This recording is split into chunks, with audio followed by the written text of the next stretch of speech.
This is Why Am I a Mets Fan, a podcast hosted by Samantha Croston and Ashley Wenskoski.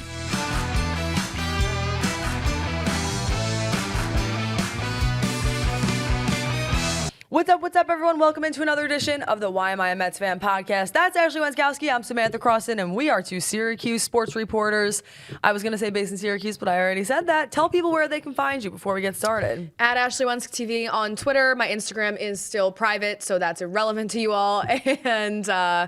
And yeah, you can follow the Why Mets Pod on Twitter and on all socials as well. My Instagram is also private at this time, but Twitter is at SamCroston1. And to be honest, that's where we post most of our pertinent updates, Mets Pod updates, everything that's going on. And of course, like Ashley said, it's at Why Mets Pod for everything. Instagram, Twitter, YouTube, you name it. The whole Thank you so much for that. It felt like powerful. You were doing that. I was talking. The Instagram, the Twitter, all of it. Yeah. We are joining you with some bits and bops today from spring training.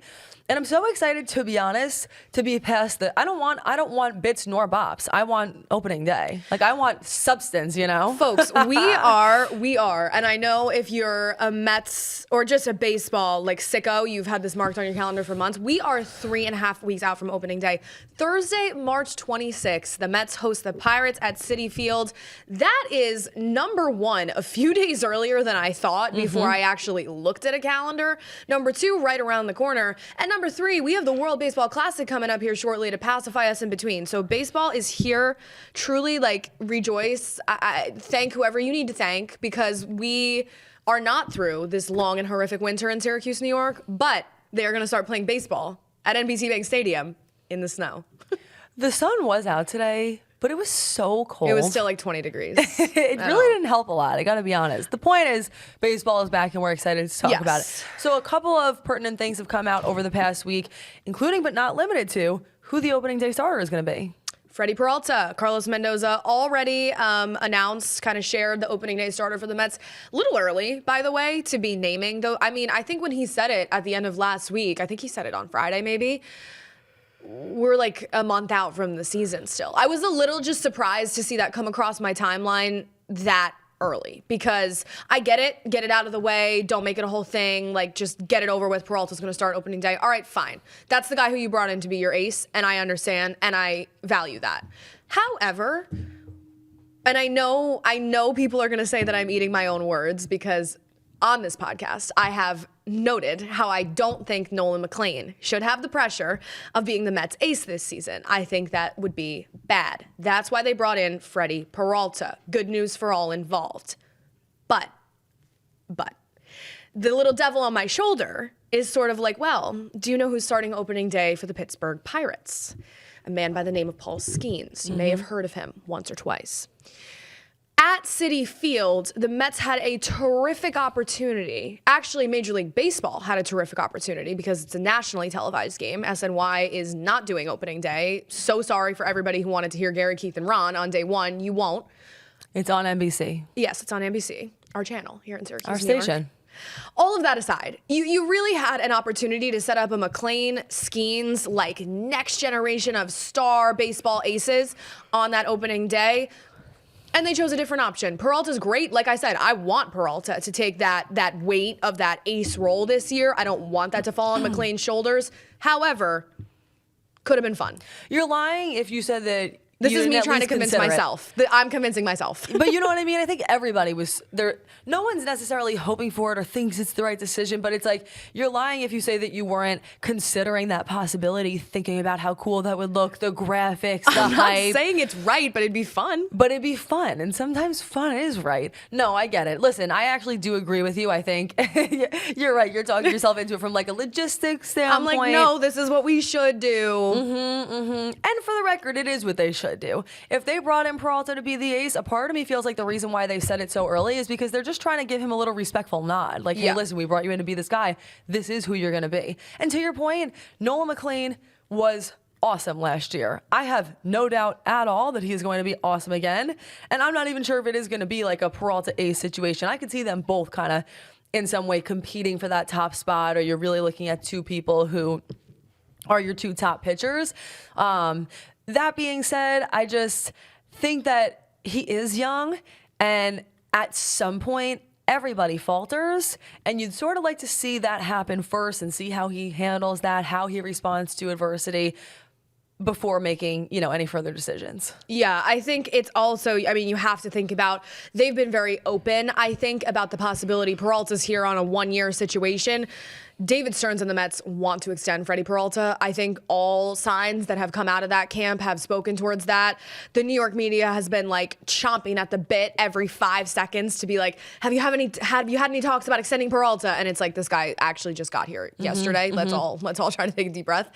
But when you do consider that, and when you consider that they might want to keep him here long term, they know what they're doing.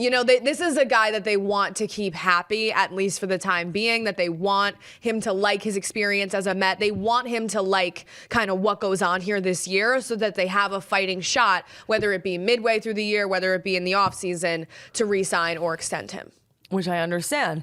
As far as other bits and bobs, what else you got on your list that you think would be worth discussing? Well, I figured we should speak to our Dodgers fans. It's been a while. Hello, everyone. How y'all doing? Haven't talked to you guys in a while. Hope everyone enjoyed, by the way, the interview with Laura Albanese last week. If you missed that episode, truly, and you are a big Mets fan, go back and watch that, because I thought she had such great insight into Mets spring training, X's and O's on some of these pitchers. She was just phenomenal and fantastic. Really intelligent woman. Anyways, so smart. The Mets and the Dodgers and the long relationship that is. Juan Soto made headlines last week for saying... That happens from time to time. Juan Soto likes to make a headline or two. He talked with Anthony DiComo about Shohei Ohtani and Soto about his own chances of dethroning Ohtani to win NL MVP. As we all know, Ohtani has won that award many times. Soto said, quote, "I'm going to be there every year too, so he better keep doing what he's doing because I'm coming. He's really good. He's really good. I've just got to beat him. Definitely it's not going to be easy, but I've got to find a way to beat him." Then he went on to discuss some of what he's looking to improve this season to kind of get over that hump. He says, "I feel like everybody tries to do better than what they did before. I would definitely love to be better around the bases and better in the outfield. Even hitting, I try to keep my hitting increased." And then he thanked God and a few things and said he just keeps trying to get better each and every year. Juan Soto is still, I believe, 26 years old, possibly 27 at this point. Very young, as we've talked about many a time. So young to even be in the discussions that he's in, you know? But yeah, I thought it was interesting. Of course, it was probably prompted by a DiComo question about Ohtani and about that elusive NL MVP. But I think it's interesting that those comparisons are already popping up. And I think when you do look at the rest of the National League and who could possibly challenge Ohtani for that award one day, even though nobody is in the same stratosphere as him because nobody else is a two-way player that excels at both. All that aside, Juan Soto is front of the list for a guy who could eventually dethrone him there. I agree. And I'm actually glad that you brought up the thing about DiComo asking that question. Because let's be clear, I don't think Juan Soto just went out there and randomly went up to Anthony DiComo and was like, "Hey, this is what I want to talk about today." I think DiComo thought this would be an interesting thing to write a story about. Let me ask him and pick his brain. And then that's what Juan Soto said. And it was interesting. And it totally was interesting. So great call by DiComo. That being said, listen, it's hard because he talks about the things he wants to improve, but no matter what he's improving, he's not a pitcher. Right. And that is going to be the hard part, is figuring out ways to compete with somebody who's doing something in baseball that's not being done, that's going to be the challenge. But in a way, listen, I kind of like the idea of games within games, and I think for Juan Soto, that NL MVP, why not have that be something in the back of your mind that you're chasing, even if it is, of course, a team sport and what he'd want for the most is for the Mets to win. If he's performing well and he's able to somehow win NL MVP, or at least he has that mindset where he's thinking about it, that means he's playing better for the Mets. It all leads to the same road. Yeah, I think Ohtani's such a freak, obviously, because he's won that award. I mean, the pitching goes without saying, right? Nobody else does that. Sick. But he won it even 2 years ago when he wasn't pitching. Right. I mean, even just his offensive stats are so out of this world and out of this planet. Here's where I think Soto actually showed I guess you would say improvement last year. Soto really on the base paths last year, I feel like unlocked something, right? That's a big part of Ohtani's game, is stealing bases to go along with that power, to go along with hitting to contact, to go along with just all of it that he does so well. Soto, I think, turned a corner with that last year specifically. And I think if he continues to add that to his game, and it's you're looking at, a 30-30 season, a 40-30 season sometimes, that is exceptional. And I think keeps him in that conversation because that really sticks out to have a guy who has such raw power like Soto, like Ohtani, but then can also have that athleticism to steal that many bases, to create runs like that. You know what I mean? I think that's really, really valuable. So I think, listen, we've given more than enough credit to Shohei Ohtani and the Dodgers, and we all know that we are witnessing something that we will never see again in our lifetime. He could win the award for the next 8 years, and it would probably be deserved unless he has a really down year.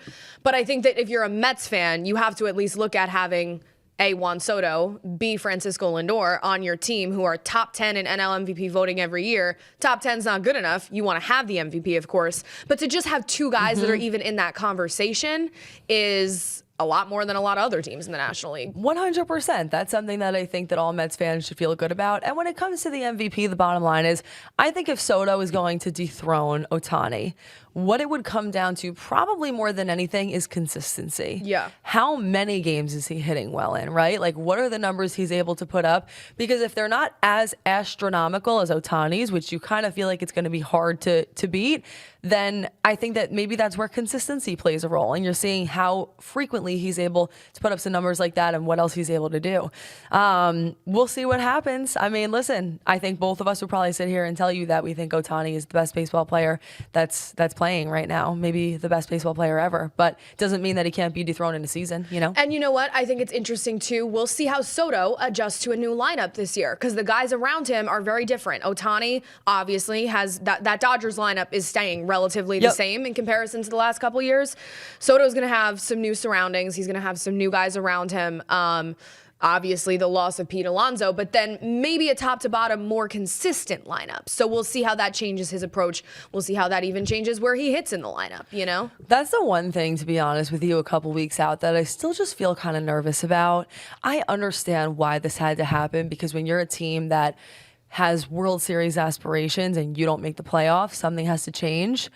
But, like, there's just no guarantee that it's actually going to be better. And all I hear is Laura Albany's in my head right now. If you guys didn't watch that episode again, go watch it because it's great. But I kind of asked her something like, something along the lines of, how confident would you feel to go on the record today and kind of say that this is a playoff team? And she was like, I wouldn't feel confident saying that at all. She's like, I think that the ceiling for this team is astronomically high, but the floor is very low. Boom or bust. What do you do with that? Yeah, boom or bust. It's scary. Like, it honestly, and I think it was interesting to hear that from someone who's around every day because the media has kind of churned up that narrative. Fans have kind of decided that's the case in their own minds. But then you have Laura Albany sitting there watching, on the backfields of spring training every day. And she's saying, no, that's really how I feel too. So we'll see. I mean, I echo something that she said, and I think the lineup is actually the area that I'm least worried about. I think with who they did bring in, it might not be quite as flashy as Pete Alonso in terms of a name, in terms of raw power. But I think that the way they're stacking it this year and with Lindor and Soto and Bichette at the top, followed by Polanco, Semien, I think there's more overall consistency.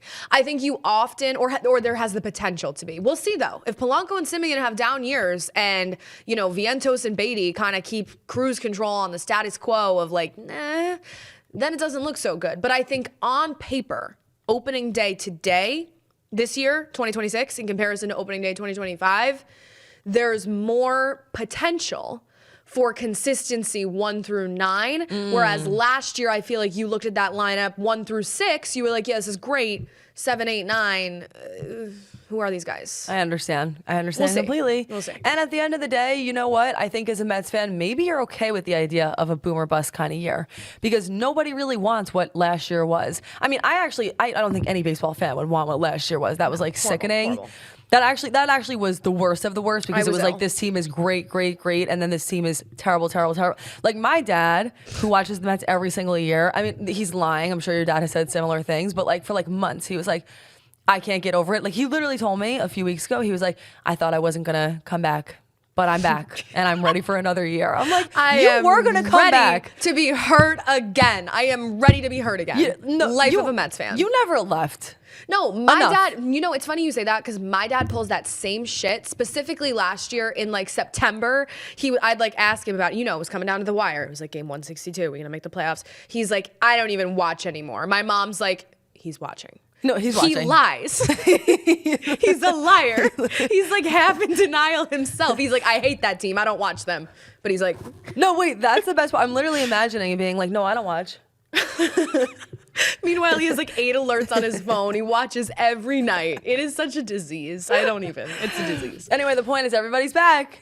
Back, excited, and ready. I am back at 100%. I've recovered. I've done the work. I am ready to be hurt again. Have gone to therapy. Sign me up. Let's start that relationship back up. let's get those conversations going. Maybe we were meant to be after all. The door was always half open. Anyways.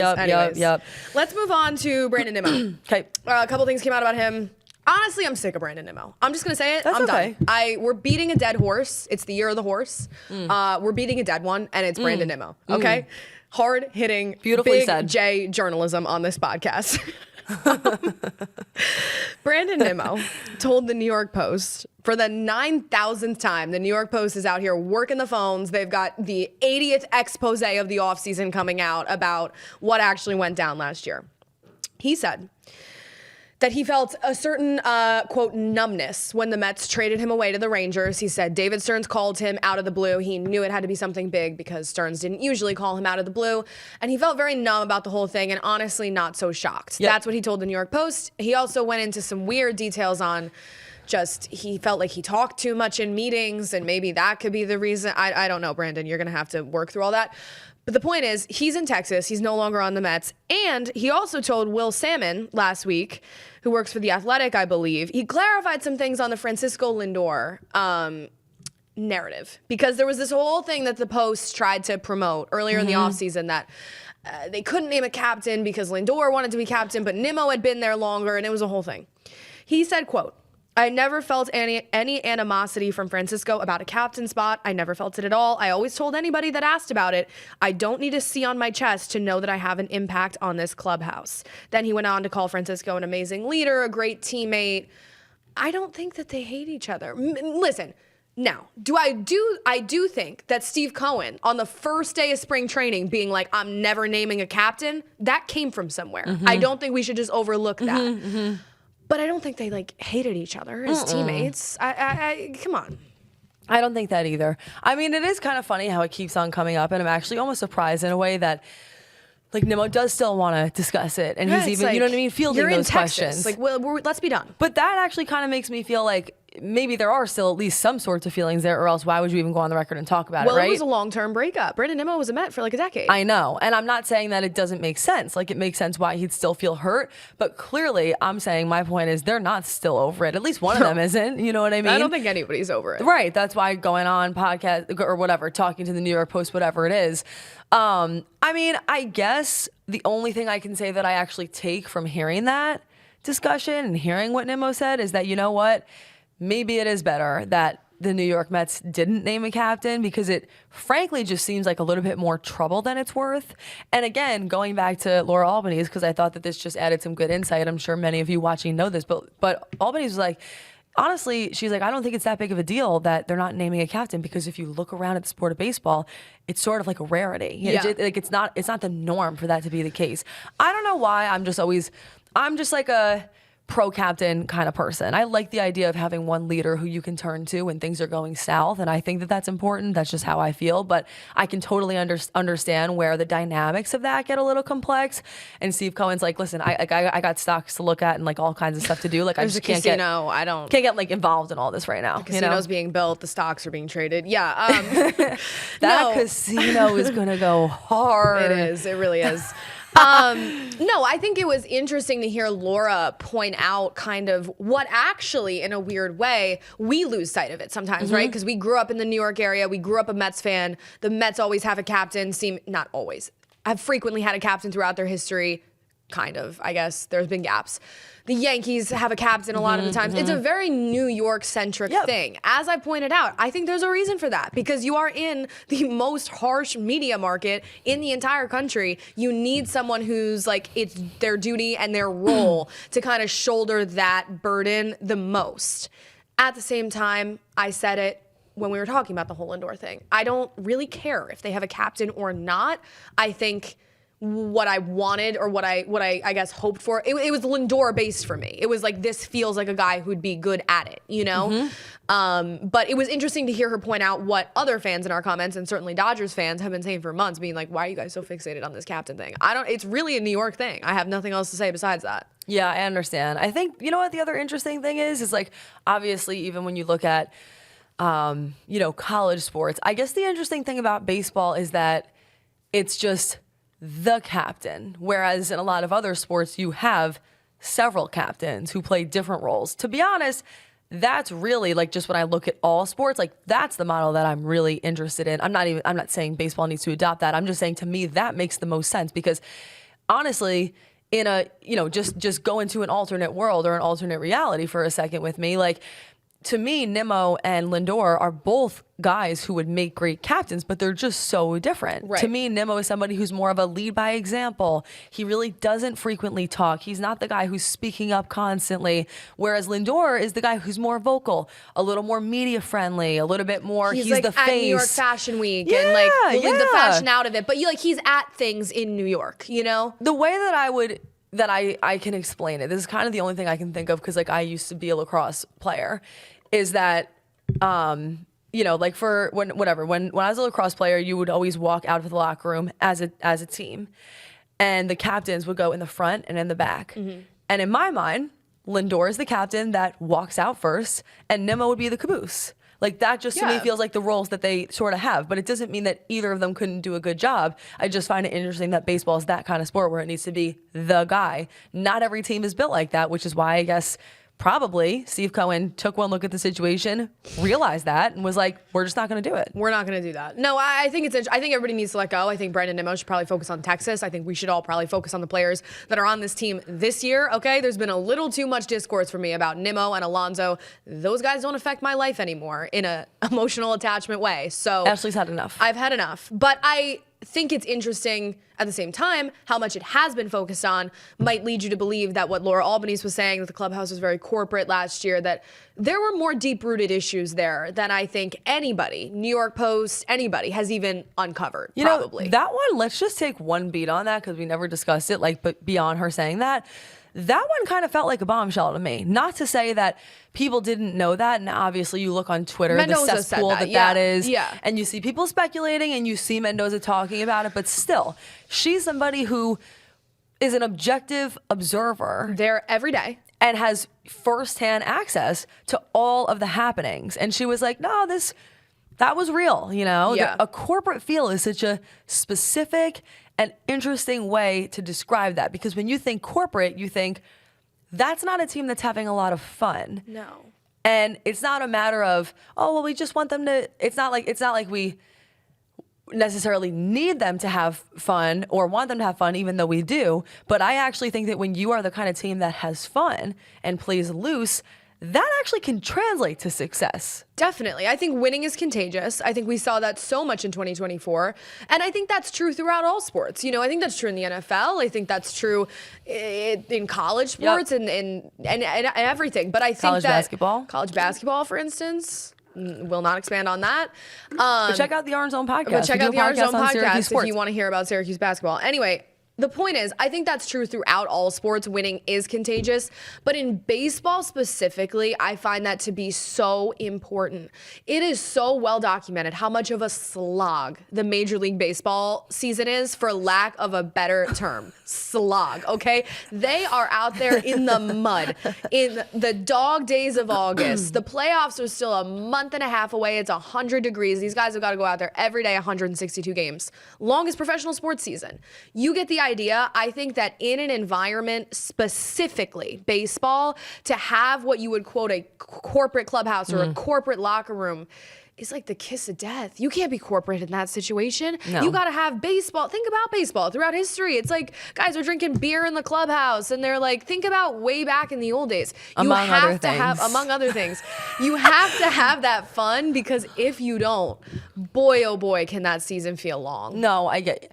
Baseball is meant to be silly. That's right. Baseball is a silly sport. That's right. That's all I have to say. All right, we're going to go to Closing thing, the last 5%. Last I do 5%. have to, because we're in the last 5%, there is something that's like been on my mind for maybe like 20 minutes, and I just have to ask it. Let's hear it. I have to know. All right. In my head, I was thinking, and still do think, I'm like, your nails are such a pretty color and they look so good, but why is there one naked nail? You just clocked me so hard. This literally fell off like yesterday. I was just so curious what happened to her. She just fell. So nobody's interested in this, okay? I get dip. I get dip. I'm sure the men who watch this podcast, they like dip so when it falls off, it all comes off at once. I've never seen it. They're my real nails. I know. But like, that's why I was surprised. I actually feel like it's very nice normally plum color gorgeous, for the winter. gorgeous. And they actually well, look, we have kind of a similar color. Yeah. But I don't feel like you ever actually see it come off so cleanly. And It's 'cause it's dip, yeah. I had to know. Anyway, okay. Sorry about missing her. a nail. Point is, last 5%. Last thing we're gonna point out. Mm-hmm. The Mets booth is back. Mm-hmm. We are so happy to see them. Ron Darling, Keith Hernandez, Gary Cohen, the whole 9 yards. Our guy Steve Gelbs, can never forget about him. They have been discussing at spring training a few things. Mm-hmm. Ron Darling spoke about Kodai Senga and about this rotation and about what they're going to do here with who's going to crack the rotation, what are they going to do with Senga, Minaya, whatever.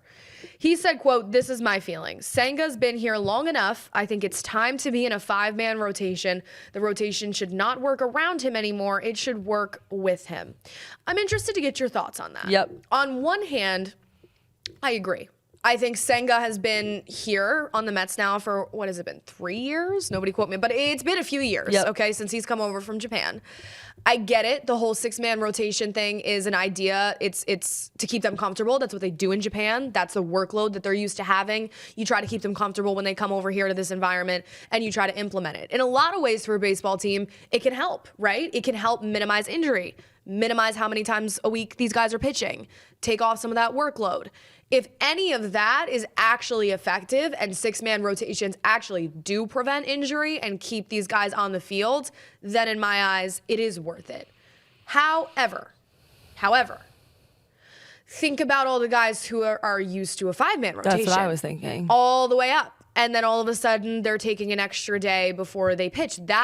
Pitchers are such interesting animals in a way when it comes to that workload and how they prepare and what they do every day of the week before their start.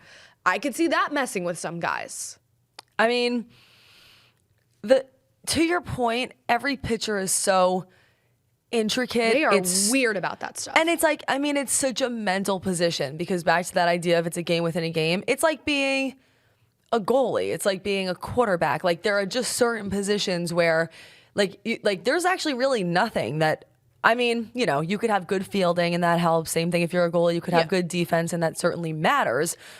But you're really playing an individual sport within a team sport. You know, you either go out there and you pitch well or you don't. So I think, and especially I think that's true in baseball. So all that to say, I guess it would depend on how many other guys feel comfortable with that or don't. If everybody else besides Senga is like, I prefer a 5-man rotation, then it's time to go back to a 5-man rotation, in my opinion. I agree. Period. I don't think it should be all tailored to maybe one person who's in the room. And I think that can also obviously like promote some animosity in itself, you know? In this situation, it's majority rules. That's just how I feel. On the other hand, though, like I said, if a 6-man rotation is better, then stick with, I don't know. I think Senga's in such a unique spot this year because it really is, to me, probably to the Mets, make or break, right? Like we've seen flashes of like this really great potential, this dominant stuff. And then we've seen not only, forget about like the 6-man, but just injuries. We've seen inconsistency at the end of last year. It's like, which one of these pitchers are you? And I don't think the Mets know the answer to that question yet. And so that's where I'm almost apt to say, if you're the Mets and you want to get the best answer to that question and the most true, maybe you do stick with the 6-man rotation. Because if you move to 5 and now Senga sucks, guess what everybody's going to say? They move to 5-man rotation. Of course he's going to suck.